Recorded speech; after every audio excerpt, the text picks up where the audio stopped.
Bonsoir à tous, ravi de vous accueillir ce soir et vraiment enchanté de pouvoir vous réunir tous ensemble autour d'un écran et puis pour nous la chance d'être ici avec Pascal Demurger, avec Anne Courtois, vice-président du réseau Dino et avec Stéphane Perret, membre actif du réseau Dino. Donc Christophe Etienne, moi-même président du réseau Dino, donc je suis ravi de vous souhaiter la bienvenue dans les locaux ici de la Maïf. Je vais d'abord vous présenter vraiment en une minute notre association, le réseau Dino, et puis ensuite je passerai la parole à Stéphane. Donc le réseau Dino existe depuis maintenant 17 ans, c'est un beau teenager, on va dire, qui en fait a été très vite reconnu d'intérêt général, loi 1901, et qui regroupe aujourd'hui 450 cadres experts, tous des professionnels dans leur métier, donc tous états d'activité, et tout métier confondu. Ce qui nous réunit, ce qui nous rassemble, c'est la volonté de partager nos talents, d'échanger avec bienveillance, avec ouverture, et puis de systématiquement en fait, être au parfum de l'actualité économique et managériale. Et pour ce faire, nous créons des événements très régulièrement, donc comme ce soir, avec des grands formats, mais aussi parfois sur des formats plus petits, pour retravailler sur des commissions plus sectorielles ou métiers. Donc je vais vous donner peut-être 3 chiffres clés. On représente aujourd'hui 19 nationalités. On a également 25 commissions qui sont donc des ateliers de travail entre nous. Et puis le 3e et dernier chiffre, nous réalisons chaque année 290 événements. Ça veut donc dire qu'on a plus d'une occasion par jour pour se réunir, se rencontrer et nous enrichir mutuellement. Donc ce que l'on cherche ensemble, c'est donner du sens à nos parcours professionnels. Et ce que l'on veut tous, c'est dynamiser nos parcours et voilà, accélérer nos parcours professionnels. Et ça ne fonctionne que grâce à l'engagement de nos membres. Il y a différentes valeurs qui existent. On est évidemment tous attentifs à la bienveillance, on est tous attentifs à l'autre. Mais avant tout, on est très attentifs à l'engagement. Et c'est l'un de nos critères clés pour recruter et pour intégrer le réseau Dino. Cet engagement, il est très concret. Et ce soir, le meilleur exemple, c'est celui de Stéphane, à ma droite, qui en fait a osé approcher Pascal Demurger pour arriver à réaliser cette belle rencontre ce soir sur un sujet magnifique que nous présentera tout à l'heure Stéphane. Mais cet engagement-là, c'est un engagement qui est large. J'ai également donc en face de moi Anne Courtois, vice-présidente, dont le métier est la communication, qui sera donc notre modératrice ce soir dans une seconde partie de notre soirée. Voilà pour la partie réseau Dino. Je vais passer maintenant la parole à Stéphane pour introduire sujet et puis évidemment Pascal. Bonjour à toutes et à tous, bienvenue au rendez-vous écho du réseau Dino, en direct du siège de la Maïf. Pour ce premier rendez-vous et dans ce contexte de crise multiple, dont celle du Covid, qui rebat largement les cartes, on a décidé aujourd'hui en fait, d'aller directement au cœur des problématiques actuelles que rencontrent les dirigeants et leurs entreprises, quel que soit le secteur et quelle que soit la taille de ces entreprises. Comment concilier profitabilité essentielle et en même temps l'impact justement naissant de leurs activités. Tout le monde entend parler d'adaptation, de transformation, du fait de devoir être en phase avec son écosystème pour pouvoir se développer. Mais concrètement, comment est-ce que ça se traduit au cœur des organisations, au cœur des entreprises? Quel rôle peuvent-elles et doivent-elles jouer à partir d'aujourd'hui? Quelles sont les ambitions qu'elles doivent porter? Comment concilier engagement et performance? Pour répondre à toutes ces questions, ainsi qu'aux vôtres, dans cette deuxième partie d'interview, nous avons la chance et l'honneur d'être accueillis par un dirigeant atypique, à bien des égards. Alors c'est vrai qu'il a fait l'ENA pour faire plaisir à son père et à un instituteur, et qu'ensuite il est rentré pendant les 6 premières années de sa vie professionnelle au ministère de l'économie et des finances, à la direction du budget. Et puis il a rejoint la Maïf en 2002, pour en devenir le directeur général en 2009. Mais c'est 6 ans plus tard que en fait, la transformation prend forme. C'est en 2015, au cours d'un séminaire entre cadres dirigeants du groupe, que l'une de ses collaboratrices lui demande publiquement d'arrêter de gérer en passant par la raison, mais d'écouter ses émotions. Il écoute, il s'ouvre, il co-construit un projet en 9 mois, joli symbole, qui permet à la Maïf et à ses 8000 collaborateurs d'être aujourd'hui premiers dans la relation client. Premier parce que leader au podium de la relation client, premier parce que prix de l'excellence client, prix de l'expérience client devant Amazon et Nespresso. Il va même jusqu'à oser écrire « J'aime mes salariés, j'aime mes sociétaires et je dirige mon entreprise autant avec le cœur qu'avec de froids objectifs ». Bonjour Pascal Demurger. Bonsoir. Merci de nous accueillir dans, ravi de le faire. Ce fantastique décor au siège de la Maïf. Damien, j'ai eu plusieurs retours en fait en préparant cette émission. Damien, qui est un directeur de cabinet conseil, qui m'a dit c'est un leader inspirant. Alessandra, qui est directrice RSE, m'a dit que c'était une superbe opportunité de pouvoir échanger avec vous. Corinne, Merci. Qui est manageuse, m'a dit qu'est-ce que j'aimerais avoir un patron comme lui.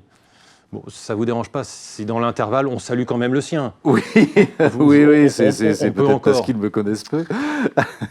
Pour bien comprendre en fait cette reconnaissance que vous avez et cette adhésion forte qu'ont les gens à vos idées, moi j'aimerais partir d'un constat, votre constat, qui est en fait à la base de votre engagement et de toute la dynamique que vous avez mise en place après. Comme vous l'initiez en fait dans votre livre, je voudrais que l'on puisse partir en fait des 30 Glorieuses, dont vous dépeignez en fait un contexte acide. Vous êtes très critique vis-à-vis des États de l'époque, vis-à-vis des entreprises. Pour introduire le sujet, je vais juste reprendre un verbatim que vous faites.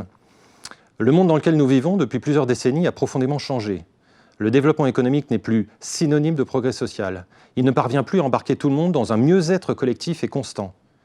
Les États ne parviennent plus à réguler l'ensemble, asphyxiés par l'ampleur des transferts sociaux à opérer et dans un contexte de pénurie et de moyens. Le déclin ne peut pas tenir lieu d'horizon. Oui, alors, effectivement, la phrase que vous citez et quelques autres peuvent paraître un peu sombres.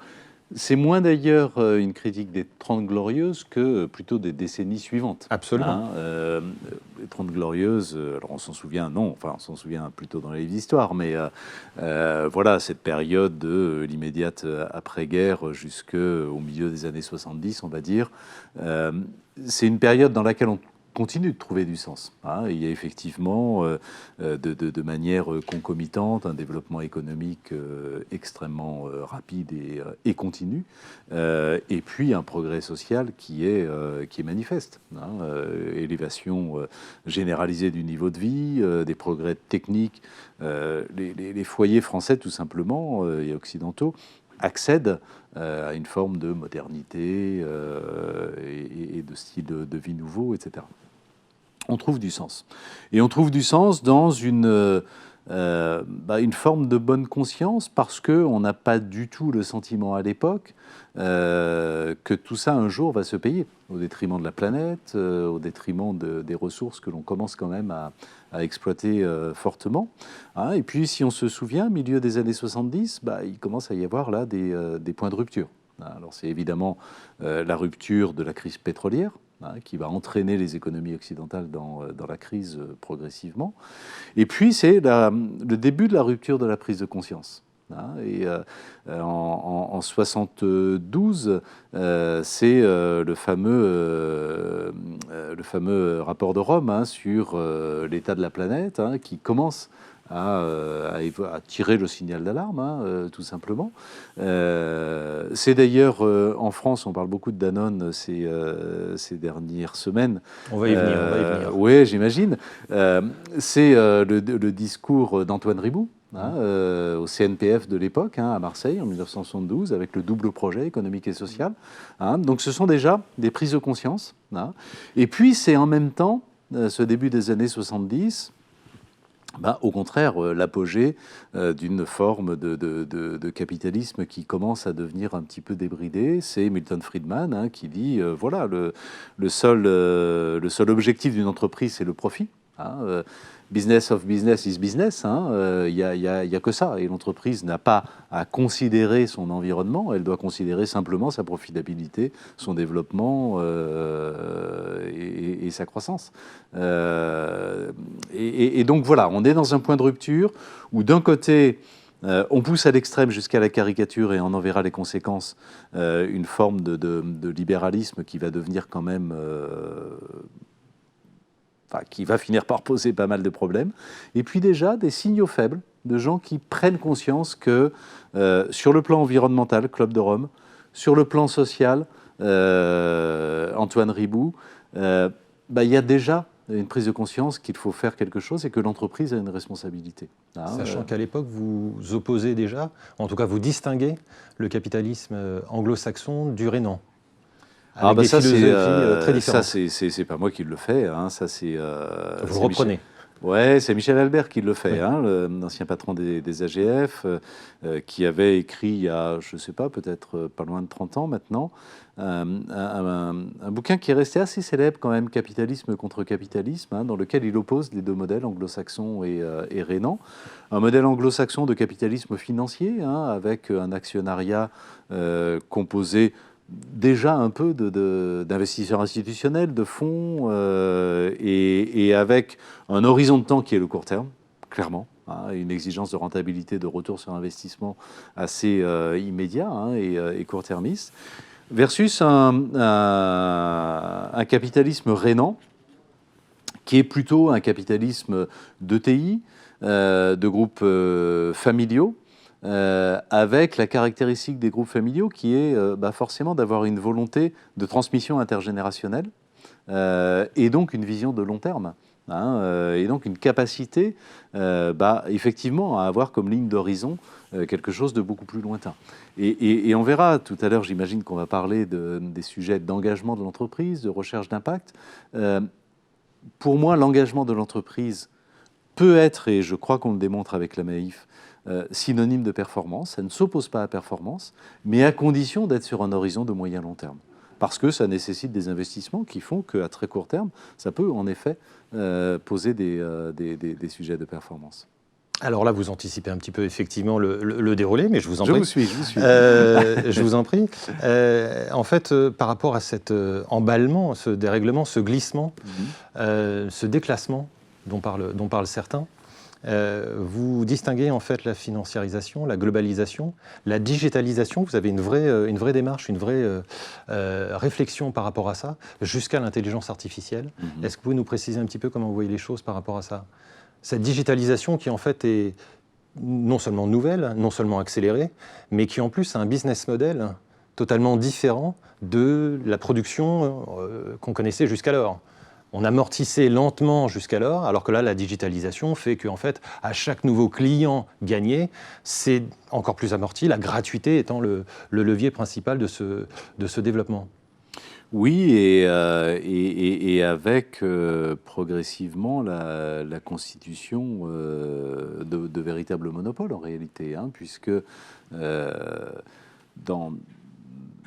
dans le capitalisme classique, on va dire, dans l'entreprise normale, je ne veux pas être trop technique, mais le coût marginal est inférieur au coût moyen jusqu'à un certain niveau. Et puis, à ce niveau-là, il faut réinvestir. Et de nouveau, le coût marginal est supérieur au coût moyen.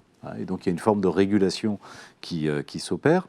Là, dans l'économie digitale, le coût marginal est systématiquement, et jusqu'à l'infini, inférieur au coût moyen et tend même vers zéro.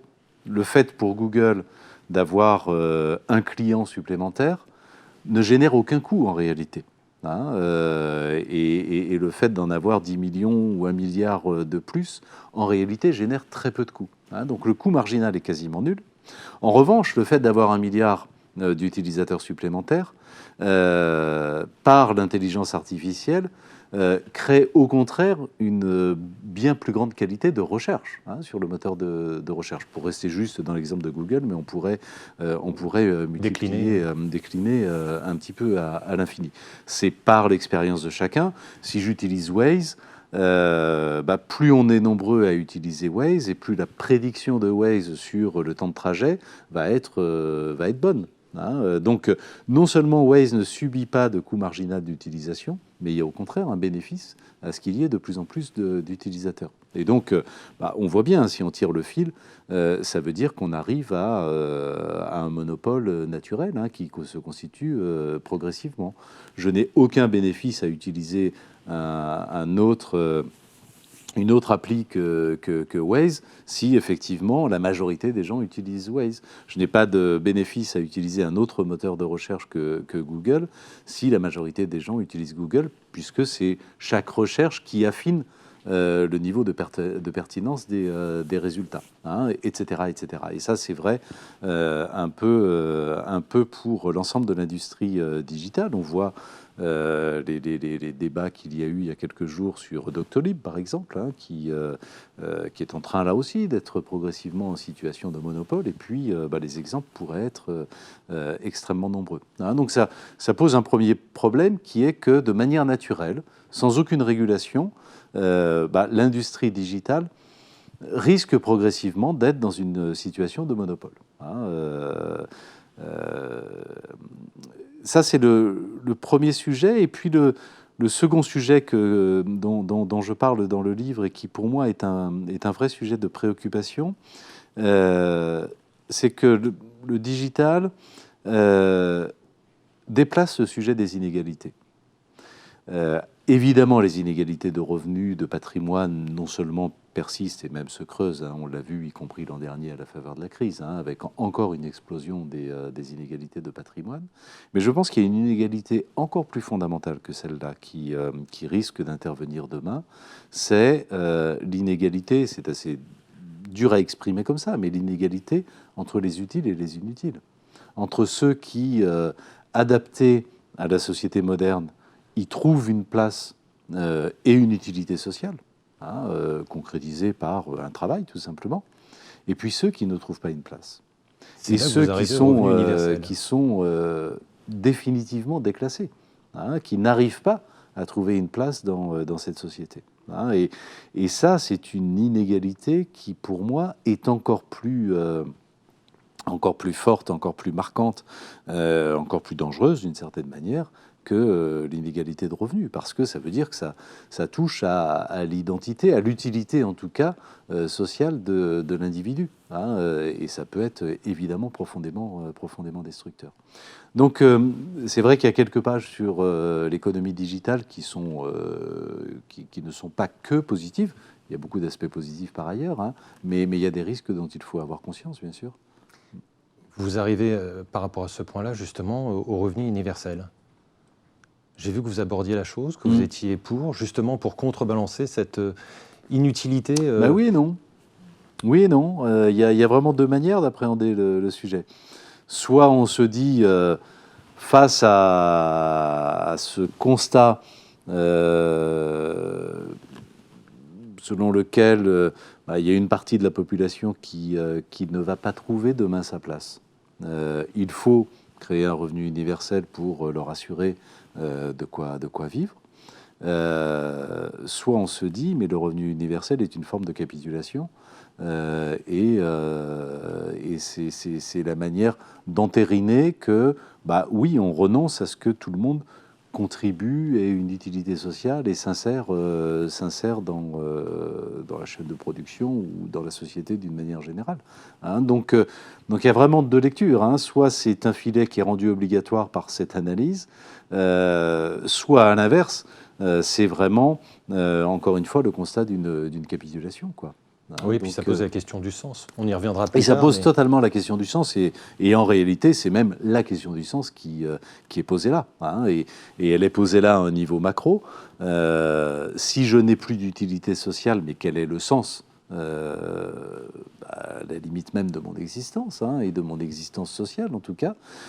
Et puis cette question du sens, on va la retrouver à un niveau plus micro dans l'entreprise, dans laquelle on voit bien que les gens aujourd'hui ont besoin, et c'est heureux, de trouver un sens à leur investissement, à leur engagement, à leur mission. C'est dans cette confusion, on va dire, sociale, sociétale, écologique évidemment, que vous invitez les entreprises à jouer pleinement leur rôle, à même dépasser la théorie d'Adam Smith, de Milton Friedman que vous citiez précédemment. L'entreprise n'est pas uniquement là pour faire du profit, pour faire du bénéfice. C'est un véritable acteur sociétal, social, qui doit avoir un impact, qui doit être en lien, en interaction constante avec son écosystème. Vous invitez l'entreprise à l'âge de la conscience. Et on en arrive à l'entreprise politique. Oui. Alors, plusieurs choses là-dessus. D'abord, je pense qu'aujourd'hui, on est confronté à des problèmes à la fois sociaux et environnementaux qui sont d'une part d'une telle ampleur d'une telle intensité et d'une telle urgence à régler que l'on n'y arrivera pas si tout le monde ne s'y met pas, y compris et d'abord les entreprises. Parce que les entreprises peuvent avoir un impact, négatif comme positif d'ailleurs, hein, mais en tout cas elles ont une puissance, un levier d'action qui est tellement fort qu'on peut, je pense, renverser les choses si les entreprises s'y mettent. Hein, et si elles passent du côté du problème au côté de la solution, quoi. Hein, donc il y a vraiment un levier d'action qui est phénoménal. Donc oui, je crois que les entreprises ont la responsabilité de bouger parce qu'il n'y a plus d'alternative. Par ailleurs, je suis convaincu que, en réalité, les entreprises n'ont pas le choix. Elles n'ont pas le choix d'abord, on pourrait dire de manière un peu cynique, parce que elles ont besoin du maintien d'un environnement suffisamment viable pour continuer à évoluer. Hein. Elles n'ont pas le choix également parce que tout simplement, elles sont sous la pression à la fois de leurs consommateurs, de leurs salariés, voire de leurs investisseurs. Il y a aujourd'hui une attente sociale qui est en train de monter à l'égard de l'entreprise. Hein, quand vous interrogez les gens, il y a 10 ans, il y a 15 ans, il y a 30 ans, personne ne vous aurait dit l'entreprise a un rôle social à jouer. L'entreprise doit impacter positivement l'environnement, la société ou que sais-je. C'était le seul rôle social que l'on pouvait considérer pour l'entreprise, c'était éventuellement contribuer au plein emploi, contribuer à la distribution de richesses, au progrès économique, mais c'est tout. Hein. Aujourd'hui, si vous interrogez les mêmes personnes, elles vont généralement, majoritairement, considérer que oui, l'entreprise a une responsabilité sociale, sociétale, une responsabilité, moi, que je qualifie de politique, hein, et que l'entreprise doit contribuer à la lutte contre le réchauffement climatique, à la lutte contre les inégalités, à la lutte pour l'insertion, etc., etc. Et donc, face à cette attente, je pense qu'un dirigeant d'entreprise qui serait sourd à cette attente, qui n'entendrait pas cette attente, prend sur le moyen terme un énorme risque pour son entreprise. Je pense que c'est manquer comment dirais-je, de vision, oui, absolument. Hein, ce serait manquer de vision que de ne pas l'entendre et de ne rien faire. Or, par ailleurs, on peut faire de l'engagement pas seulement une contrainte supplémentaire. Hein, quand on est chef d'entreprise, on en a marre des contraintes. Hein, on en a marre des coûts supplémentaires, on en a marre des règles supplémentaires, on en a marre de tout ce qui nous empêche d'entreprendre, tout simplement, hein, et de faire notre métier. Mais je crois qu'on peut faire de l'engagement autre chose que simplement une contrainte supplémentaire ou une source de coûts supplémentaires. On peut en faire une source de performance. Hein, et c'est ce que j'essaye de démontrer dans ce livre. C'est ce que j'essaye de faire à la tête de cette entreprise. Et je pense que nous sommes en train de démontrer qu'il y a vraiment place pour monter des modèles d'affaires, des business models, qui permettent de concilier engagement et performance, qui permettent même de nourrir la performance par l'engagement de l'entreprise. Et à partir du moment où, si ce qu'on fait est à la fois bon pour notre environnement et bon pour l'entreprise, il n'y a vraiment pas de raison de s'en priver. Alors justement, par rapport à cette mise en application au niveau de la Maïf, vous avez en fait trois grands axes de développement, trois grandes idées fortes, maîtresses. La première d'entre elles, c'est la citation de Gandhi, soit le changement que tu souhaites voir dans le monde. Est-ce que vous pouvez nous dire comment ça se traduit, vous qui êtes à la fois gestionnaire de sinistres, gestionnaire d'actifs, gestionnaire de data? Oui, alors ça c'est un petit peu, ça me paraît être une règle de vie importante, hein, sur le changement que tu veux voir dans le monde.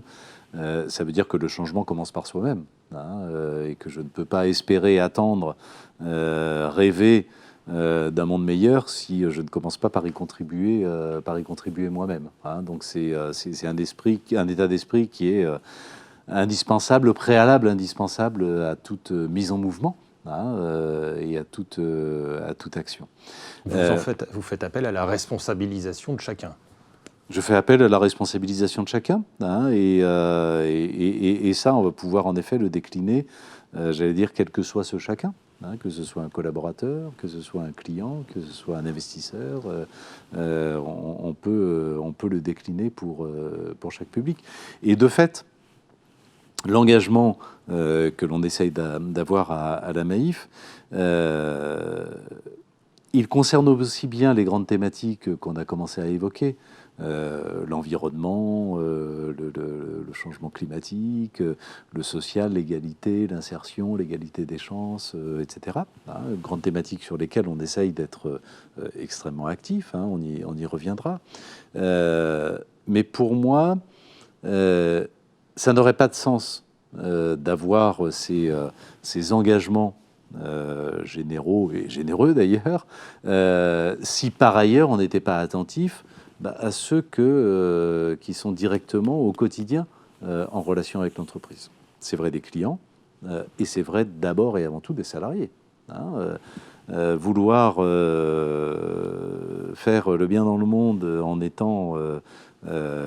traitant mal ses collaborateurs, ça n'a pas de sens. Il faut commencer à être attentif à ses collaborateurs et là aussi à enclencher un cercle vertueux entre une forme d'engagement managérial et une dynamique collective et une performance collective. Ça, c'est quelque chose d'impressionnant. Si on reste un instant sur ce sujet du management, vous avez dit hein, qu'il y a quelques années, on a basculé en réalité à la Maïf. Hein. On était sur un schéma plutôt, et moi-même, j'étais sur un schéma assez traditionnel, assez classique hein, de management. Voilà, un peu hiérarchique, un peu vertical, reposant sur l'autorité. Je donne un ordre, j'en vérifie l'application, j'en sanctionne le résultat, hein, positivement ou négativement.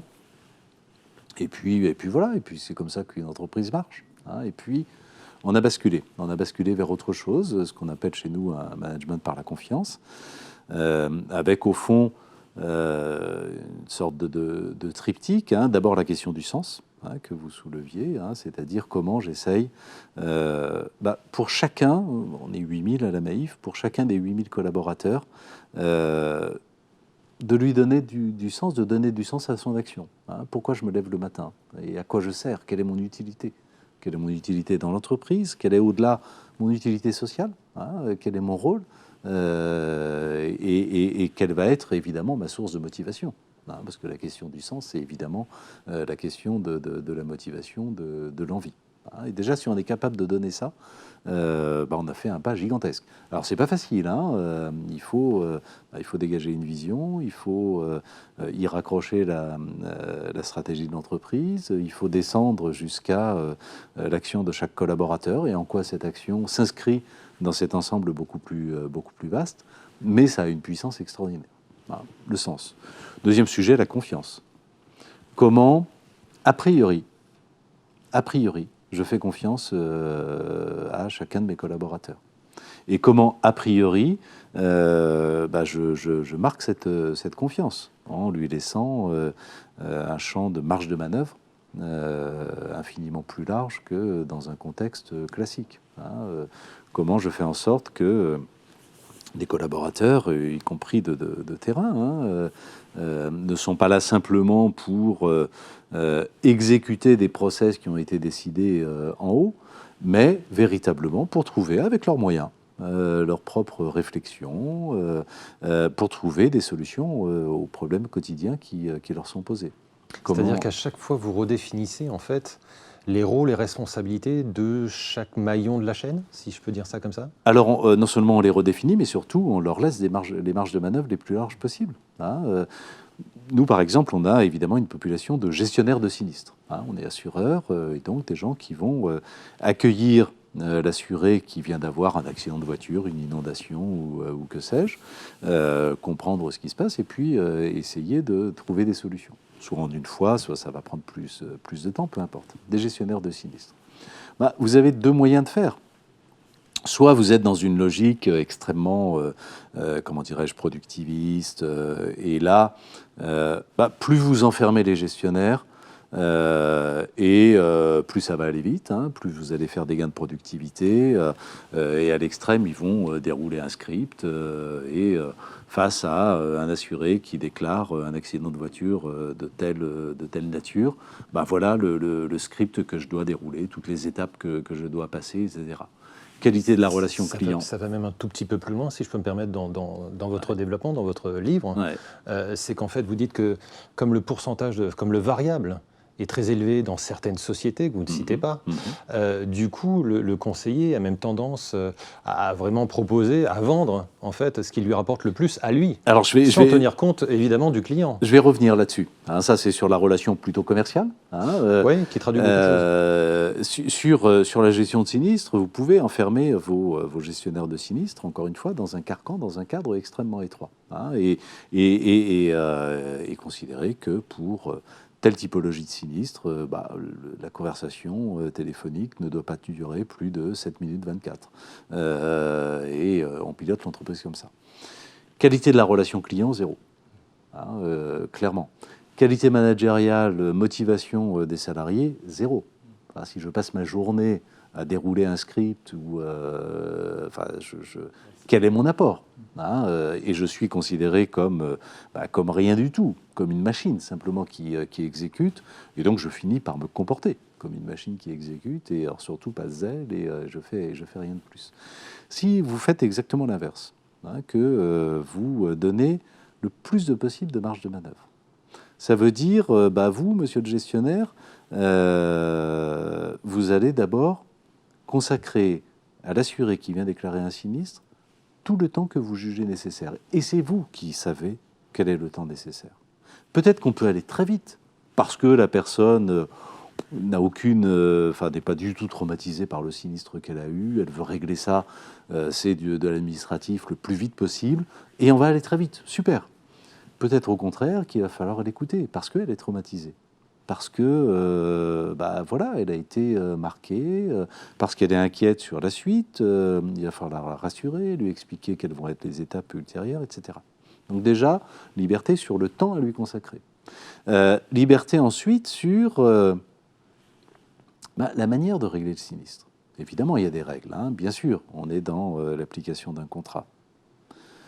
Mais peut-être qu'exceptionnellement, vous aurez envie d'aller un petit peu au-delà de l'application des strictes garanties. Non, ça ne rentre pas tout à fait dans les cases, mais on va le faire.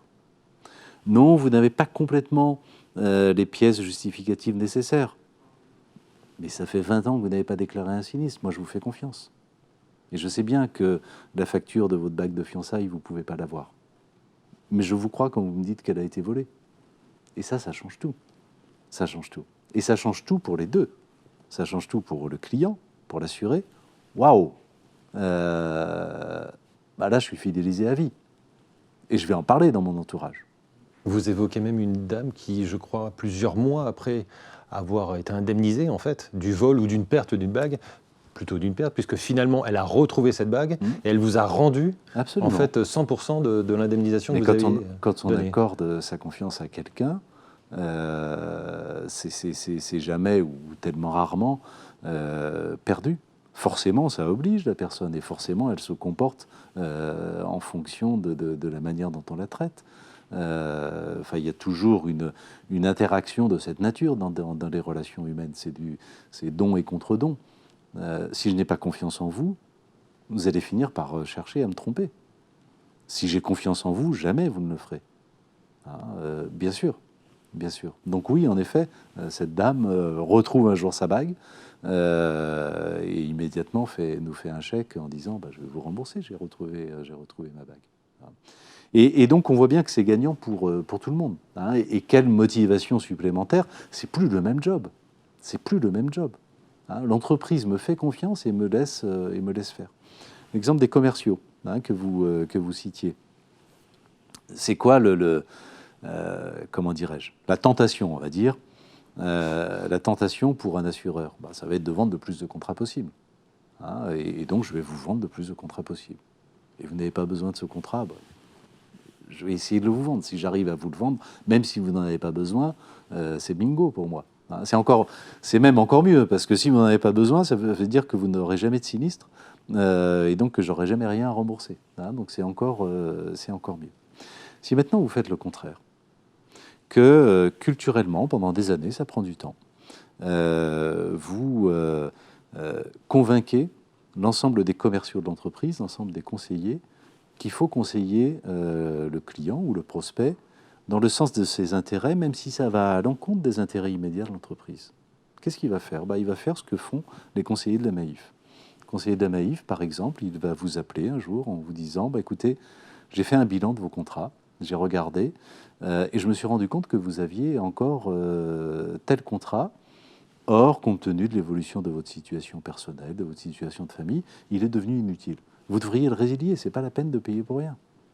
Un conseiller Maïf, il va vous dire, comme il m'a dit à moi quand je me suis assuré à la Maïf la première fois, il va vous dire, par exemple, écoutez, non, vu l'âge de votre véhicule, ce n'est pas la peine de prendre ce contrat-là. Prenez celui-ci, ça suffira largement, et vous paierez moins cher et vous serez aussi bien couvert.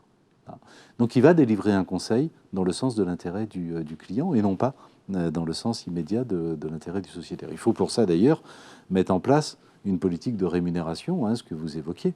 C'est-à-dire, moi j'ai supprimé toute idée de commission, de variable, de bonus en fonction des ventes réalisées. Autrement, vous obligez les gens à être schizophrènes. On ne peut pas leur dire conseiller le client dans le sens de ses intérêts et en même temps lui dire tu percevras plus si tu vends plus. Et donc si on veut un conseil de qualité, il ne peut pas y avoir de commission ou de bonus. Donc on a supprimé tout ça. Le résultat de tout ça, c'est quoi? Là aussi, ce sont des clients infiniment plus fidèles parce qu'ils se rendent bien compte qu'ils ont été conseillés. On crée une relation là aussi de confiance, et ça crée un modèle économique au final qui est beaucoup plus efficace. Parce que s'ils sont plus fidèles, je n'ai pas besoin d'aller recruter des centaines de milliers de nouveaux clients chaque année pour assurer mon développement. Mais simplement de remplacer les quelques-uns qui partent et qui ne sont pas très nombreux. Or, quand on connaît le coût d'acquisition d'un client, c'est extrêmement rentable pour l'entreprise, ce modèle-là. C'est extrêmement bénéfique pour le sociétaire. Je peux dormir sur mes deux oreilles. Je sais que, je serai bien traité si j'ai un sinistre. 2, on va bien me conseiller si je souscris un nouveau contrat. Et c'est extrêmement motivant pour mes collaborateurs parce que ils ont le sentiment en effet d'être utiles, de faire un vrai job. On leur fait confiance et ils le sentent. Donc c'est bénéfique pour tout le monde en vérité. Et vous économisez même du budget de communication. Et en fait, ils deviennent eux-mêmes les ambassadeurs de vos prestations. Nos meilleurs ambassadeurs, ce sont nos sociétaires, oui, bien sûr. Et vos salariés, visiblement. Et nos salariés. Avant de prendre les premières questions, je voudrais juste vous demander, puisque là on évoque déjà certains résultats, comment est-ce que vous avez réussi à opérer très simplement cette bascule? Parce que vous avez évoqué ces 6 premières années, avec un management, on va dire, top-bottom, visiblement, tel que vous le présentez, un peu autocratique. Et là maintenant, on est dans une deuxième phase qui, elle aussi, est de 6 ans. Puisqu'on est en 2021, donc c'est bien, on a vraiment un parallèle par rapport à ça. On voit une grande évolution de la part de votre entreprise. Je ne sais pas si tout le monde y adhérait automatiquement, spontanément. Est-ce que culturellement, ils étaient déjà complètement préparés?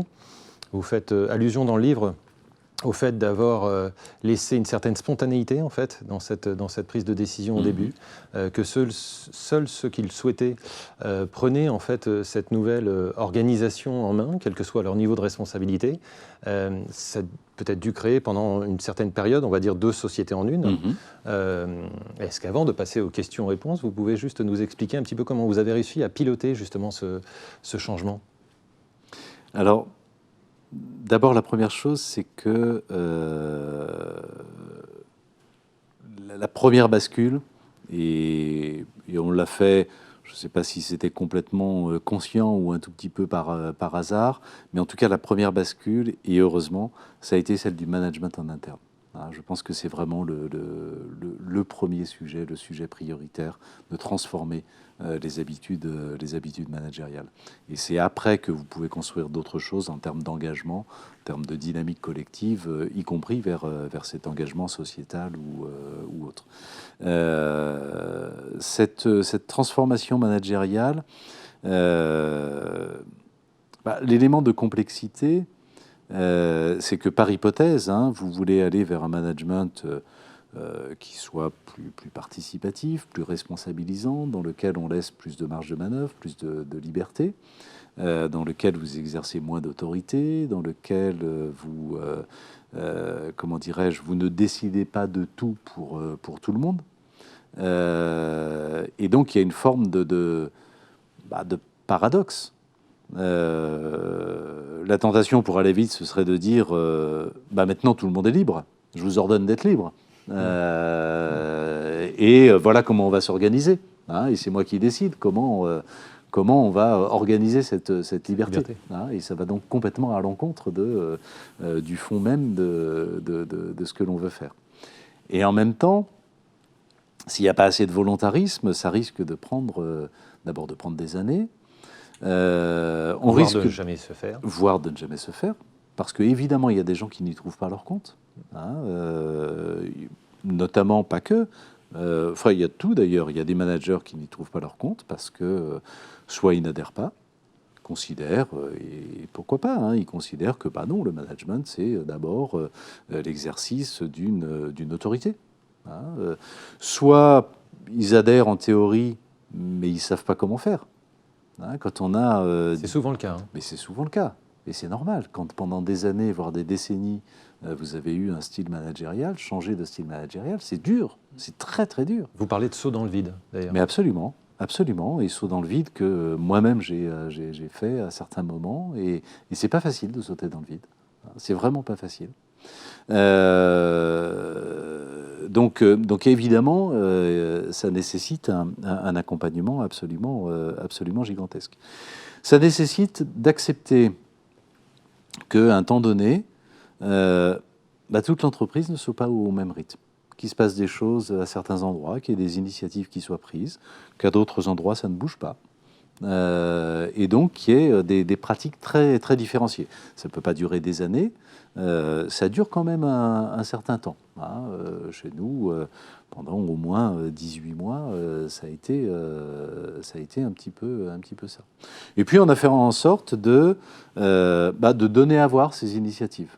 On a créé des marchés aux initiatives. Oui. Où les managers ou les salariés, peu importe, venaient expliquer ce qu'ils avaient fait. À tel endroit, nous, on est centre de gestion de sinistres de Tours. On est 70 dans ce centre de gestion. On nous a parlé de management par la confiance. D'accord.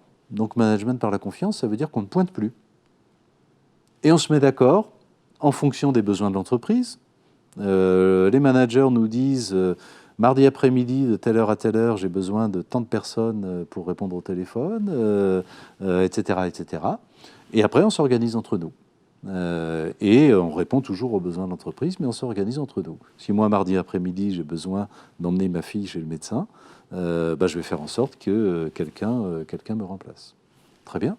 Et puis ailleurs, nous, on a décidé, management par la confiance, que finalement, les objectifs, ça n'allait plus être top-down, mais bottom-up. Et que c'est nous qui allions proposer nos propres objectifs. Puis après, ça fera l'objet d'une discussion, une forme de contractualisation. Mais quand même, c'est nous qui connaissons les contraintes, les difficultés, etc. Le terrain. Et donc, on va proposer nos objectifs. Et puis, on va en discuter. À un autre endroit, une équipe aura pu imaginer que management par la confiance, quand on recrute un nouvel équipier, ça ne peut pas être simplement le manager qui décide de qui on va recruter. C'est nous qui allons bosser au quotidien avec lui. Donc nous, on a d'autres mots à dire. Et donc, on veut intégrer le processus de recrutement, etc., etc. 1000 initiatives comme ça. 1000 initiatives dans l'ensemble de l'entreprise. On a créé ces marchés aux initiatives pour montrer, et puis petit à petit, les meilleurs ont été de manière très naturelle adoptés. Et puis on a lancé une grande co-construction. On a voulu renouveler notre accord sur l'organisation du temps de travail, l'organisation du travail dans l'entreprise. Et pour ce faire, on a consulté 750 collaborateurs de tout grade, de tout métier, etc. Presque 10%. Oui, quasiment 10% de l'effectif. Quasiment 10% de l'effectif. Qu'on a fait plancher à plusieurs reprises. hein, des journées entières à plusieurs reprises. Au début, ça a été une catastrophe. La première journée, ça a été une catastrophe. On les a réunis par petits groupes, hein, de quelques dizaines. Et tout le monde, c'était que des revendications, en fait. Hein, c'était la lettre au Père Noël. Moi, je voudrais que ça se passe comme ça, puis alors moi, j'aurais besoin d'eux, et puis je voudrais que, etc. On a été un peu inquiets, et puis progressivement, justement, en les responsabilisant, ils ont pris leurs responsabilités, et ils ont fini par construire un truc extraordinaire. Et derrière, on a négocié en 2 mois avec les syndicats, on a obtenu un accord de tous les syndicats, en 2 mois, alors qu'il aurait fallu 18 mois de négo en temps normal, et sur des bases incroyables. On est allé beaucoup plus loin dans les 2 sens d'ailleurs. On a fait des choses extrêmement intelligentes que jamais on aurait pu faire dans une négo normale. Par exemple, tous les syndicats ont signé une annualisation du temps de travail, avec une modulation en fonction de l'activité dans l'année. Tous les syndicats ont signé une extension des plages de travail, ouverture le samedi, ouverture plus tard le soir. En revanche, nous, on a accepté sans aucun problème, justement, l'auto-positionnement. Je viens travailler à tel moment. On s'organise évidemment collectivement pour qu'il y ait toujours les ressources nécessaires, mais c'est moi qui me positionne pour dire quand je viendrai travailler, etc., etc. On peut aller beaucoup plus loin en faisant ce genre de choses. Pardon, je suis un peu long. Mais je vous en prie, avec grand plaisir. Je pense qu'on a 1000 questions à vous poser. Anne, je t'en prie, je te passe la parole pour prendre les questions de nos visio-spectateurs. Voilà, merci. Alors, des remarques déjà dans un premier temps sur la manière effectivement de s'engager, sur la quête de sens, sur la confiance en général qui est extrêmement importante pour effectivement dans le management et dans une entreprise. Et la première question, c'est alors une enquête récente de Pascal Dominique Russo en septembre 2021 intitulée Souffrance en milieu engagé. Alors met en évidence une contradiction entre les méthodes de management parfois âpres, rudes, qui seraient utilisées par des structures, souvent de l'économie sociale et solidaire. Alors, justement, la question, c'est l'étude fait état d'une certaine désillusion démocratique dans les mutuelles notamment. Justement, donc la question, c'est est-ce que vous avez une réflexion sur ce constat? Connaissez-vous cette situation? Connaissez-vous cette étude? Est-ce que vous avez une réflexion partagée? Alors, je ne connais pas du tout cette étude. Je serais d'ailleurs très intéressé par le fait de la voir. Ceci étant, pour moi, on parle de 2 sujets qui sont finalement assez différents. Statut n'est pas vertu.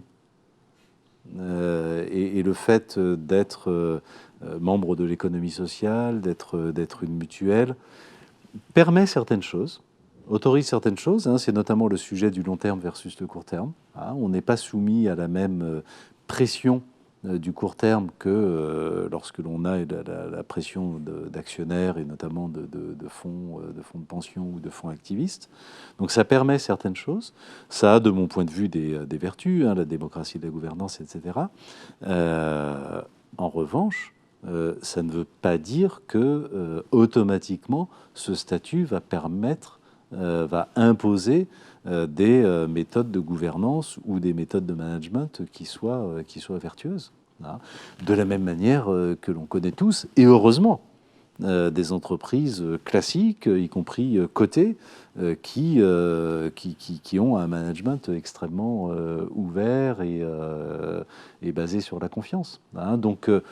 Donc pour moi, il n'y a pas une corrélation dans un sens, il y a a fortiori pas de corrélation dans l'autre sens. C'est-à-dire que prétendre sur la base d'observation que le statut d'économie sociale serait corrélé à un management particulièrement dur, ça n'a pas beaucoup de sens. Mais ce sont 2 sujets distincts pour moi.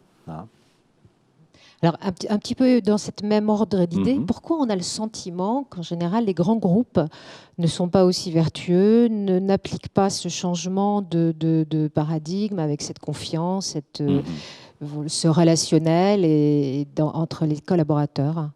Vu tous les gains que vous présentez.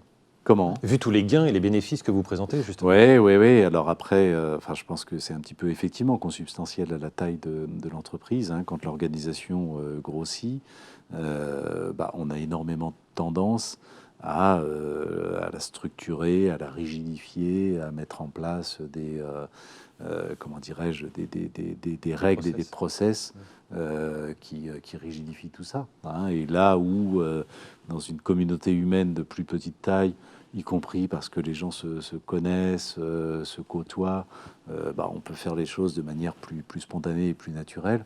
Les grandes entreprises ont tendance à rigidifier. Hein, et alors particulièrement les grandes entreprises, ça je peux en témoigner, du secteur financier, les banques ou les compagnies d'assurance, il y a tellement de règles extérieures, hein, de toute nature, qui nous imposent justement d'avoir ces modes de fonctionnement, et qui nous imposent d'ailleurs, si on n'est pas vigilant, d'organiser l'entreprise sur la base de la défiance. Hein, avec des échelons de contrôle qui se superposent, niveau 1, niveau 2, niveau 3, une comitologie à organiser, et tout est fait pour effectivement, comment dirais-je, construire la gouvernance de l'entreprise autour d'une forme de défiance. Hein, donc il y a une forme de pression, y compris réglementaire, qui va à l'encontre de ce management par la confiance. Vous êtes très empathique parce qu'en fait, vous défendez le modèle que justement vous n'avez pas construit, que vous ne construisez plus, dont vous vous éloignez en fait. Parce qu'avec 8000 salariés, vous arrivez à prouver qu'au-delà de ces process, de ces règles, vous mettez en place quelque chose de très collaboratif et au bénéfice de tous. On peut le faire, bien sûr. C'est toujours possible. Hein, mais c'est évidemment plus lourd dans un grand groupe, bien sûr. Mais c'est toujours possible. Et c'est toujours efficace. Vous parliez tout à l'heure de management global et de gouvernance globale partagée par l'ensemble des collaborateurs. Très souvent, dans les études, dans les différentes analyses qui ont été observées, le middle management est l'oublié.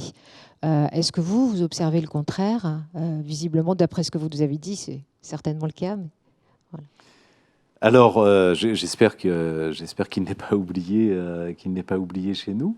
Ceci étant, c'est toujours un échelon compliqué, hein, auquel on demande énormément, qui est à la fois évidemment le relais de l'entreprise et en même temps en empathie très forte avec les collaborateurs. Hein, donc il peut y avoir un peu ce grand écart parfois. Donc c'est évidemment un positionnement qui est nécessairement complexe, hein, j'allais dire, hein, et difficile. Et il est impératif que sur ces sujets, ça repose sur une conviction très forte. Hein, on peut être seul quand on est middle manager.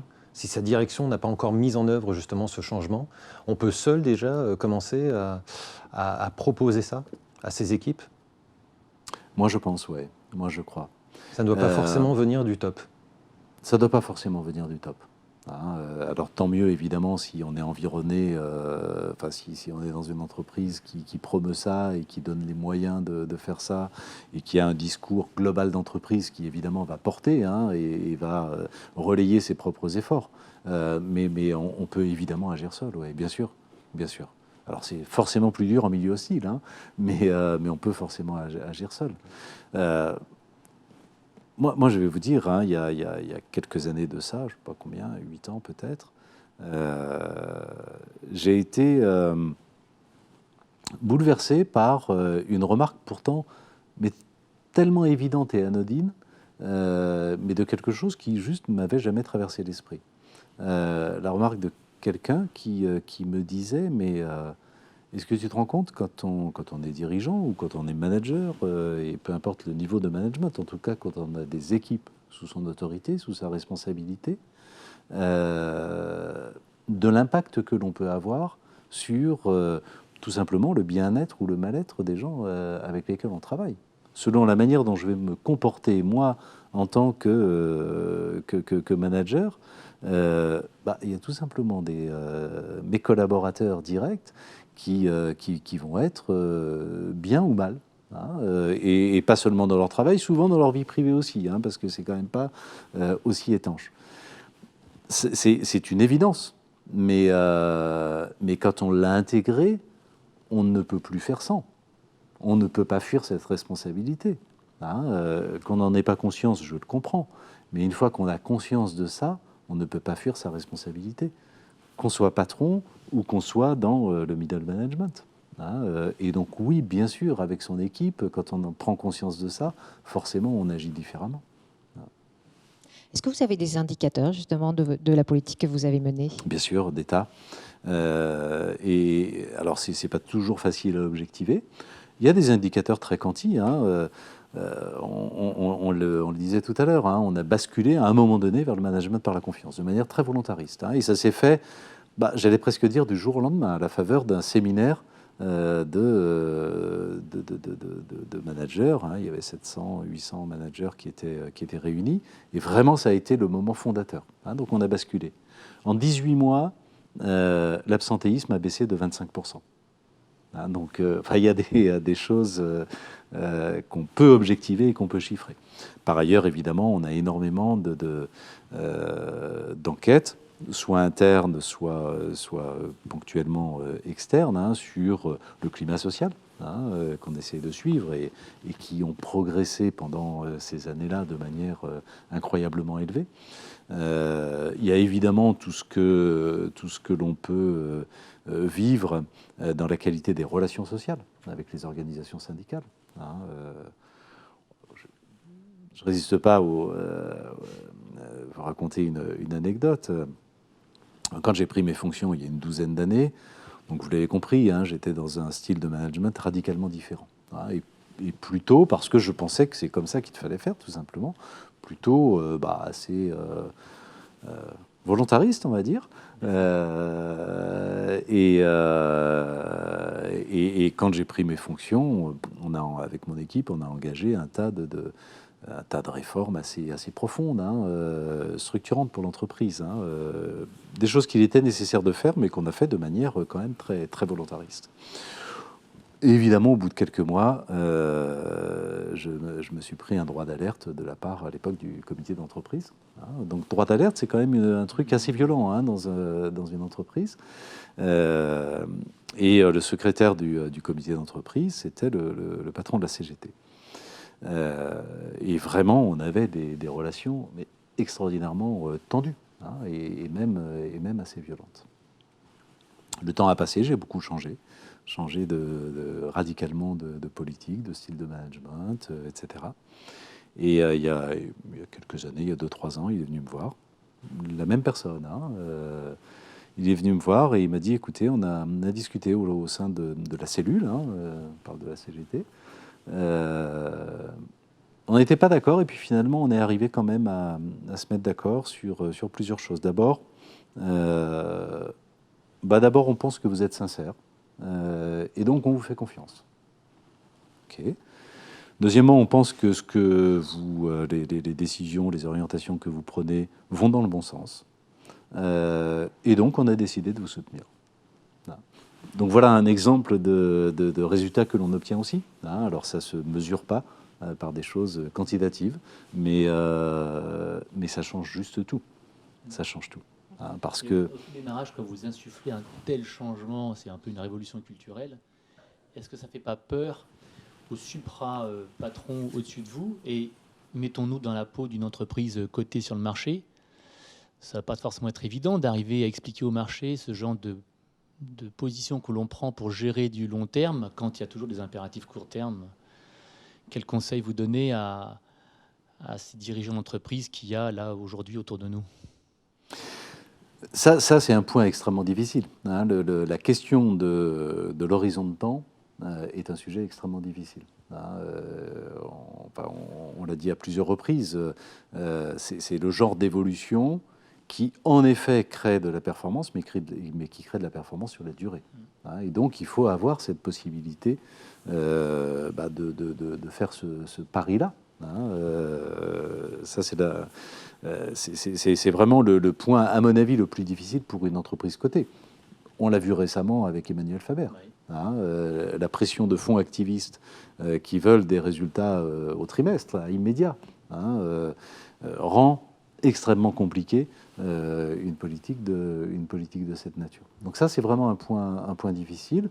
Moi, j'en suis arrivé à la conviction aujourd'hui que l'État a un rôle à jouer là-dedans, hein, et que l'État, par ses politiques publiques, sa politique fiscale, sa politique d'aide aux entreprises, sa politique de commande publique, de marché public, doit agir pour encourager cette évolution des entreprises. Parce qu'autrement, ça n'ira jamais suffisamment vite, hein. C'est la question de ce qu'on appelle la conditionnalité des politiques publiques, hein. C'est-à-dire, est-ce qu'à un moment donné, une politique fiscale, par exemple, un taux d'imposition doit être le même selon que dans un secteur donné, deux entreprises, l'une pollue, l'autre ne pollue pas, parce qu'elle a fait des investissements pour diminuer sa pollution. Est-ce qu'elles doivent être traitées de la même manière sur le plan fiscal? Vous pouvez multiplier les exemples à l'infini. Je pense qu'il y a besoin de cette incitation pour accélérer. C'est effectivement l'une des questions de nos membres qui disait, effectivement, on a l'impression que les entreprises, aujourd'hui, ça y est, ont compris qu'elles avaient un rôle moteur à jouer, qu'elles le prenaient, et qu'elles vont même peut-être plus vite que nos élus. Et donc, du coup, la question qui était posée, c'était, quelles seraient les attentes qu'on devrait avoir auprès de nos gouvernants, en fait. Vous en faites appel à l'État, vous en faites appel à l'Europe. Vous avez fait une lettre ouverte par rapport à ça, sans même parler des fonds, d'ailleurs, qui, selon vous, doivent également évoluer. Oui. À l'occasion, justement, de l'affaire Danone, vous aviez trouvé qu'on avait justement touché les fonds par rapport à ça, et vous vouliez retravailler complètement toutes ces relations, toutes ces interactions, justement, avec ce fameux écosystème de l'entreprise. Donc l'Europe, l'État, les fonds, les consommateurs. Vous voulez vraiment qu'il y ait une prise de conscience qui soit absolument globale? Une prise de conscience et d'une certaine manière, une forme d'incitation à l'égard de l'entreprise. Prenons les différentes parties prenantes que vous citez, hein. Du côté des consommateurs, on voit bien qu'il y a une volonté de plus en plus forte, hein, qui est affirmée, de consommer auprès d'entreprises qui ont un comportement vertueux, qui vont chercher à ne plus polluer, à avoir un impact positif sur la société, sur l'environnement, que sais-je, à avoir un comportement fiscal, social, managérial, qui soit plus positif. De plus en plus, les gens sont sensibles à ça, hein. Sauf qu'aujourd'hui, ils ne sont pas armés. Qui sait auprès de, je dis n'importe quoi, moi, quel banquier ouvrir un compte en fonction de ces critères-là? Qui sait auprès de quel assureur s'assurer en fonction de ces critères d'engagement ou de comportement, etc. On pourrait multiplier dans tous les secteurs. Donc déjà, il y a effectivement là un rôle important, à la fois, et les pouvoirs publics ont un rôle, je pense, d'abord de collecte d'informations. Hein, et la Commission européenne est en train de mettre en place des choses avec la directive NFRD, hein, sur l'information non financière de l'entreprise, qui doit se multiplier, être obligatoire, être évidemment, comment dirais-je, vérifié, exact, etc. Et ça peut permettre derrière d'avoir une espèce de score, au fond, hein, d'impact score, hein, permettant de comparer les entreprises, et moi je ne vais consommer que si c'est vert et pas si c'est rouge ou que sais-je. Hein. Donc jusque sur les étiquettes. Jusque sur les étiquettes, bien sûr, à l'image du Nutri-Score en quelque sorte. Hein. Mais en amont, il faut organiser la chaîne de recueil des informations, de normalisation de ces informations et de recueil et d'audit de ces informations. Ça, c'est du côté du consommateur. Aidons le consommateur à faire pression, hein, sur les entreprises. Du côté des investisseurs, c'est toute la question de ce qu'on appelle la taxonomie, là aussi, hein, le classement des entreprises. Et c'est vrai que de plus en plus d'investisseurs institutionnels sont sensibles au sujet, avec la conviction derrière que si j'investis dans un secteur plus vertueux, par exemple dans l'énergie, non seulement j'agis pour le bien commun, mais en plus, à long terme, il y a quand même beaucoup plus de chances que ce soit rentable, parce que ce sont les secteurs qui effectivement vont se développer. Investir dans le charbon aujourd'hui, je ne suis pas sûr que ce soit très visionnaire. Et puis, en effet, les pouvoirs publics, c'est ce que l'on disait. Moi, je crois beaucoup à la nécessité que les pouvoirs publics, et notamment l'État, différencient ces différentes politiques en fonction du comportement de l'entreprise. Ça me paraît essentiel, et c'est légitime du point de vue de l'État. Parce que si je suis face à deux entreprises, une qui pollue, une qui ne pollue pas, celle qui pollue crée des charges à venir pour moi, État. Parce qu'il va falloir traiter les conséquences de cette pollution, etc. Donc c'est légitime qu'elle soit plus imposée que l'entreprise qui fait un effort. Reste après la question de l'accessibilité en fait, de ces produits et de ces services, puisqu'il y a une question de prix, de tarification. On le voit notamment au niveau du bio. Tous les consommateurs voudraient peut-être, mais ne peuvent pas forcément encore se permettre justement ce genre de changement, d'évolution de leur consommation. Il y a une question d'information, de culture, vous avez raison, de scoring évidemment, et également d'accessibilité. Je suis d'accord avec vous sous deux réserves. D'abord, si on considère que ce genre de pratique finit par créer de la performance, ça pèsera à la baisse sur le prix. Et par ailleurs, si on fait système, si en effet on engage toutes les entreprises, on incite toutes les entreprises à avoir une action positive, le coût derrière de la dépense publique, de la réparation tout simplement, va diminuer considérablement. Et ça, c'est autant de prélèvements obligatoires en moins, et c'est autant de pouvoir d'achat en plus. Une des questions des membres, là, c'est est-ce que vous avez cette même exigence de la responsabilité auprès de vos fournisseurs? Est-ce que vous êtes très regardant? Oui, bien sûr. Il faut être cohérent. On a aussi cette responsabilité auprès de nos fournisseurs. On a clairement des chartes d'engagement pour les fournisseurs. Et donc, oui, on applique un niveau d'exigence, alors qui n'est peut-être pas aussi élevé, mais un certain niveau d'exigence pour nos fournisseurs. Quitte à prendre éventuellement un fournisseur, peut-être pourquoi pas un tout petit peu plus cher, pour faire le lien avec la remarque de Stéphane, à partir du moment où il apporte des bénéfices à long terme. Absolument. Et vous évoquez même le fait qu'il soit français.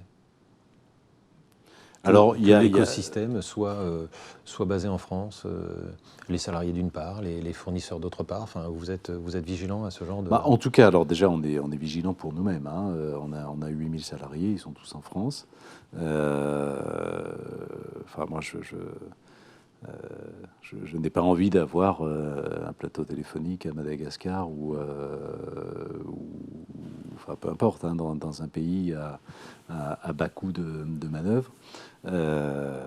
Donc effectivement, il y a une vraie exigence sociale à avoir l'ensemble de nos salariés, de nos plateaux téléphoniques en France, et avec une politique de rémunération qui fait que le salaire minimal chez nous, c'est le SMIC plus 500 €. Donc une vraie exigence en la matière, oui.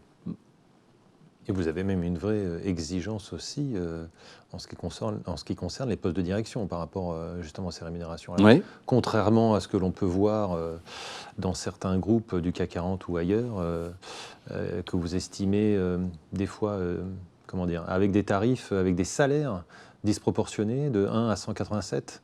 Je crois que vous aviez fait ce parallèle-là. Ça n'est pas le cas visiblement chez vous. Non, effectivement, dans les entreprises de notre taille, en moyenne, l'écart de salaire est quasiment de 1 à 200, en effet. Nous, on essaye de le maintenir de 1 à 20.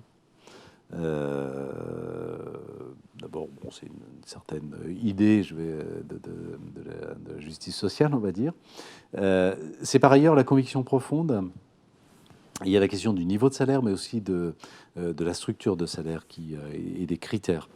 Notamment du variable qui compte. Pour moi, on ne peut exercer une forme de leadership sur une communauté humaine que si on appartient à cette communauté.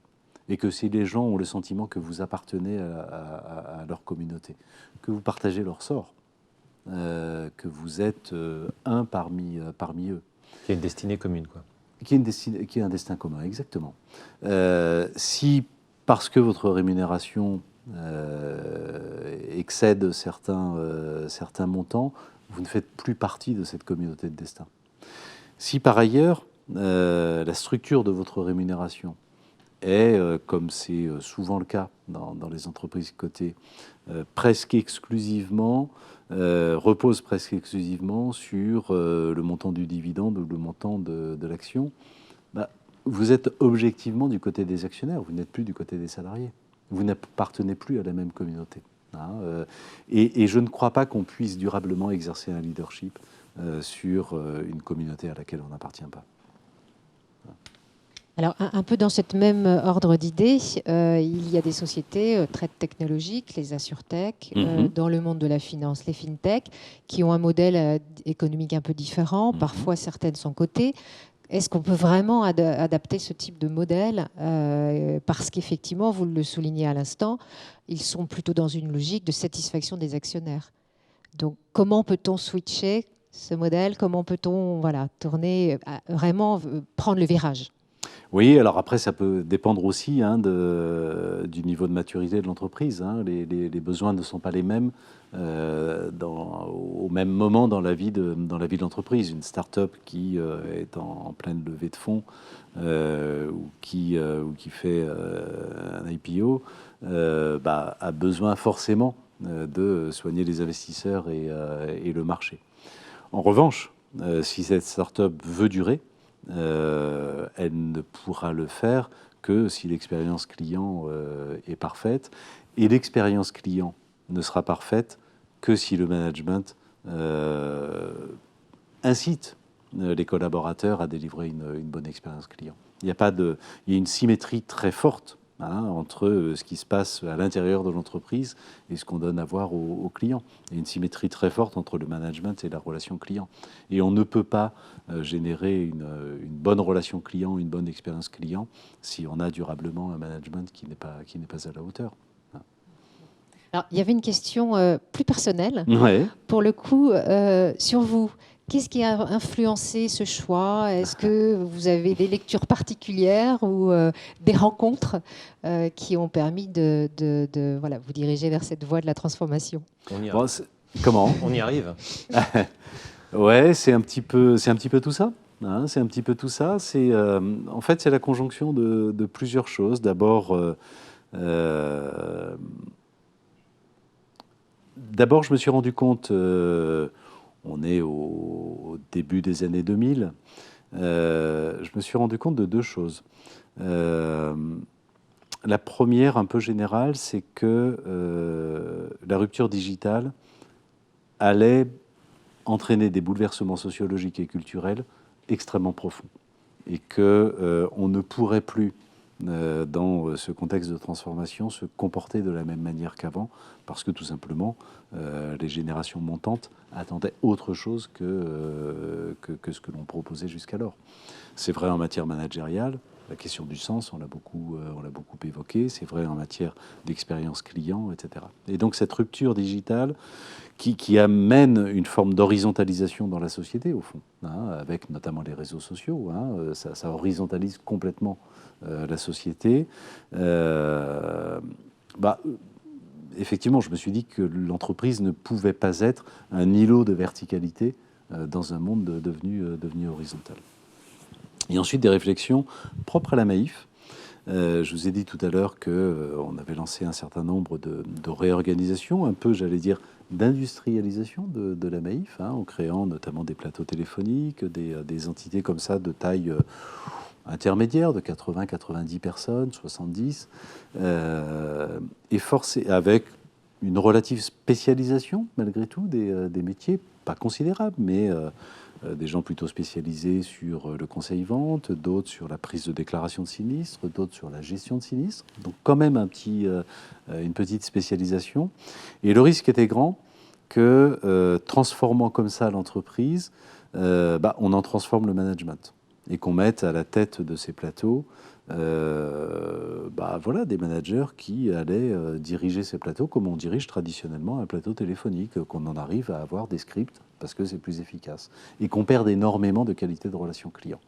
Et cette prise de conscience nous a fait nous dire qu'il n'y a que par une révolution culturelle interne que l'on pouvait préserver cette relation client, hein, et que l'on pouvait finalement avoir un peu le meilleur des deux mondes, c'est-à-dire une efficacité opérationnelle grâce à cette forme d'industrialisation et en même temps préserver la qualité de la relation client. Donc il y a des réflexions de cette nature, hein, de nature un peu stratégique. Il y a la conviction aussi que les risques de rupture sur notre marché, celui de l'assurance, étaient quand même relativement forts, avec l'apparition, par exemple, des GAFA, hein, qui un jour vont bien se mettre à faire de l'assurance. Face à des compétiteurs de ce type-là, nous, on ne sait pas résister. On est trop petit pour résister. Et le seul moyen de survivre, c'est clairement d'avoir une forme de singularité, une différence positive. Et cette différence positive, dans un contexte d'attente croissante à l'égard de l'entreprise, c'était évidemment sa singularité et le fait qu'elle s'engage et qu'elle ait un impact positif. Donc c'est tout ça. Et puis c'est aussi une évolution plus personnelle, hein, parce que voilà, on prend conscience, hein, d'un certain nombre de choses. J'ai parlé de prise de conscience sur le management tout à l'heure, hein, de prise de conscience environnementale. Hein, moi, j'ai des enfants qui commençaient à grandir à cette époque-là, et j'ai commencé à comprendre que finalement, le monde que je m'évertuais à perpétuer n'était pas celui dans lequel ils avaient envie de vivre. Hein, et donc il y avait là un hiatus, et que c'était à moi d'apporter, de changer, pas à eux. Hein, C'est à eux qu'on doit tout ça, en fait. Bien sûr, bien sûr, bien sûr, fondamentalement, oui, bien sûr, bien sûr. Et pour réaliser toutes ces révolutions culturelles internes dont Ouais. vous parliez tout à l'heure, à un moment donné, vous avez aussi évoqué le fait qu'il avait fallu être accompagné. Est-ce que vous avez transformé chez vous certains organismes, notamment les ressources humaines, ou est-ce que vous avez pris un accompagnement extérieur? Comment vous avez opéré cette transformation? Est-ce que vous-même, vous avez été coaché? Oui, alors un petit peu de tout ça. Oui, j'ai été coaché, Accompagné. on peut le dire, accompagné. Oui, bien sûr, on a eu de l'accompagnement extérieur, hein. On a transformé notre DRH, d'ailleurs, symboliquement en direction des richesses humaines et non plus des ressources humaines. Mais derrière le changement de terminologie, il y a évidemment des changements beaucoup plus profonds, hein, à la fois dans l'organisation, dans les politiques RH. Moi, je crois beaucoup que les politiques RH doivent impérativement s'adapter à ces changements culturels. On ne recrute pas, on ne paye pas, on ne gère pas la mobilité, on ne forme pas de la même manière dans une entreprise qui prône le management par la confiance et dans une entreprise classique. Ça n'a rien à voir. Et on transforme les choses par les politiques aussi, hein, et pas seulement par du soft. Donc oui, tout ça. Et puis, il a fallu accompagner nos 800 managers, parce qu'on ne peut pas simplement leur dire les gars, super nouvelle, on change de style managérial là. Donc lundi, vous ne faites plus pareil, hein, vous allez faire le sens, la confiance, la bienveillance, etc. Ça ne marche pas. L'attention, l'exigence, c'est ça. Vous évoquez aussi l'exigence. Absolument, parce que ça n'est surtout pas un renoncement à l'exigence. Et ça, c'est important, hein, parce que évidemment, l'image qu'on pourrait avoir de ces évolutions, c'est que finalement, c'est super, on est dans un monde de bienveillance, etc. Et donc, de moindre exigence. Et puis, ça se passe tellement bien parce qu'on est moins exigeant, et donc les gens sont plus épanouis, plus heureux. Pas du tout. Pas du tout. Moi, je suis convaincu, d'ailleurs, que l'on ne s'épanouit que dans une forme d'exigence. Hein, on ne s'épanouit soi-même que dans une exigence à l'égard de soi-même. Et c'est vrai aussi dans un collectif. Hein, vous avez évité l'écueil du manager qui dit « Bon, ok, je te laisse gérer ce dossier, à toi de te débrouiller ». Surtout pas. Surtout pas. La délégation, ça n'est surtout pas le retrait et la déresponsabilisation du manager. Enfin, on garde aussi sa responsabilité. C'est surtout pas débrouille-toi et je ne veux pas le savoir. Surtout pas. Et donc les 800 managers, oui, il faut les accompagner. Et il faut les accompagner en fonction de la réalité de leurs besoins, qui n'est pas du tout le même d'un manager à l'autre. Et donc on a mis en place d'abord une écoute des 800 pour essayer de comprendre, et une écoute un peu circulaire de leurs référents RH, de leurs propres managers, de leurs équipes aussi, pour comprendre ce dont chacun des 800 avait besoin. Est-ce que j'ai besoin d'être convaincu ?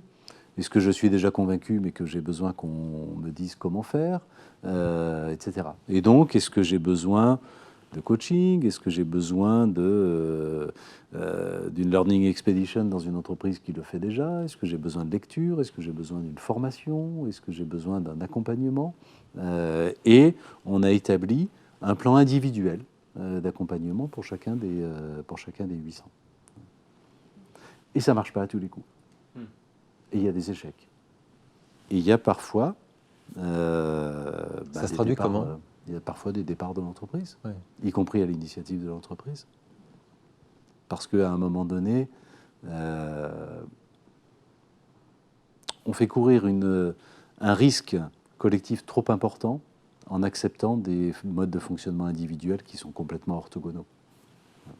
Et donc il y a un moment où il faut effectivement assumer aussi cette responsabilité-là. Je vois le temps passer, effectivement, et c'est très intéressant, on aimerait continuer. Mais j'ai quand même une dernière question que j'aimerais vous poser, parce que vous parlez finalement d'entreprise libérée, de management libéré, mais finalement, quel va être votre rôle, vous ? Si tout le monde se prend en main, tout le monde se responsabilise, qu'est-ce qu'il vous reste ? C'est rigolo la question que vous me posez, parce que je faisais allusion tout à l'heure là, à ce moment incroyable avec un dirigeant syndical de l'entreprise, donc qui me disait nous on est prêt à vous accompagner parce qu'on a confiance et que ça va dans le bon sens. Et il a conclu en disant, et je sais très bien que en vous disant ça, si jamais vous allez au bout, moi demain je ne sers plus à rien. Donc vous voyez, c'est une question qui se pose pour moi, mais qui se pose aussi pour... alors en réalité non, cette question ne se pose pour personne, parce que de toute façon, les rôles des uns et des autres d'ailleurs, des représentants du personnel comme des dirigeants, sont toujours aussi importants, quel que soit le mode de management et le mode de fonctionnement. En revanche, les rôles évoluent. Moi, je n'ai pas une conception aujourd'hui de mon rôle identique à celle que j'avais il y a 12 ans quand j'ai pris mes fonctions. Il y a 12 ans, je m'imaginais qu'il fallait que je sois sur toutes les balles, que je sois au plus profond de tous les dossiers, que je connaisse absolument tout. Et évidemment que je décide de tout. Et pas, j'espère, pas trop par orgueil ou parce que je considérais que j'étais le seul à pouvoir le faire, mais... par sens des responsabilités, parce que c'était la représentation que je me faisais de ma responsabilité. Aujourd'hui, j'ai une vision extrêmement différente de mon rôle. Mon rôle de dirigeant, pour moi, c'est d'abord quelque part un peu de tracer un chemin, de dégager une vision. On a parlé beaucoup de vision, de sens. Je pense que j'ai une responsabilité forte sur ce sujet, celui de la vision, celui du sens, celui bien sûr de la, comment dirais-je, du leadership à l'égard du corps social en interne, et donc d'entretenir, de créer, d'entretenir cette forme d'adhésion, de fierté, de dynamique. Pour moi, c'est le point essentiel dans le fonctionnement d'une entreprise. Et puis, je pense qu'un de mes rôles, c'est un rôle, j'allais dire, un petit peu de gardien, de garant, de guide aussi d'ailleurs, dans cette conception des choses, dans cette conception que l'on a de la conduite d'une entreprise, qu'est-ce que l'on peut faire et qu'est-ce que l'on ne peut pas faire. Quand l'an dernier, par exemple, il y a un petit peu plus d'1 an maintenant, lors du premier confinement, on décide de rembourser à nos assurés leur prime d'assurance automobile parce qu'ils ne peuvent plus rouler et donc ils n'ont plus besoin d'assurance, et qu'on ne va pas garder des primes alors qu'en face on ne paye plus de sinistres. On décide de rembourser 100 millions d'euros, c'est-à-dire l'équivalent de notre résultat de l'année 2019, de l'année précédente. C'est ça le rôle aussi de guide et de gardien, c'est-à-dire se dire, dans une telle situation, c'est quoi qu'est-ce qui est juste au fond, et qu'est-ce qu'il est normal de faire, et qu'est-ce que l'on se doit de faire. Et je pense une décision de cette nature, évidemment, je suis le seul à pouvoir la prendre, et je pense en effet que c'est mon rôle. Vous vous accordez le luxe d'avoir ce rapport au temps, en fait, de mettre les choses en perspective à chaque fois. Contrairement à, comme on l'évoquait, mais vous avez raison, c'est une forme de luxe, parce que tous les dirigeants n'ont pas cette possibilité. Certains sont beaucoup trop sous la pression, par exemple, de leur actionnariat. Donc c'est effectivement un vrai luxe. Et quand on en dispose, ce serait un crime que de ne pas l'utiliser. Merci beaucoup. Merci à vous. Merci Pascal pour cet échange, pour ce temps, pour la qualité de ce dossier que nous avons monté ensemble avec vos équipes. Je voudrais faire 2-3 remerciements avant que de vous laisser le mot de conclusion de cette session, justement à l'attention de nos cadres, de nos managers, de nos consultants, de tous ceux qui justement sont sensibles à ces sujets du changement et la façon dont on peut vraiment les mettre en place dans les entreprises pour embarquer chacun des collaborateurs à des fins de productivité et d'efficacité et de bonheur pour l'organisation comme pour l'individu. Donc je voudrais remercier déjà le réseau Oudinot qui m'a fait confiance par rapport à cette nouvelle commission, par rapport à ce nouvel atelier, par rapport à ce nouvel exercice. Je lui associe évidemment toute l'équipe qui a travaillé sur ce dossier.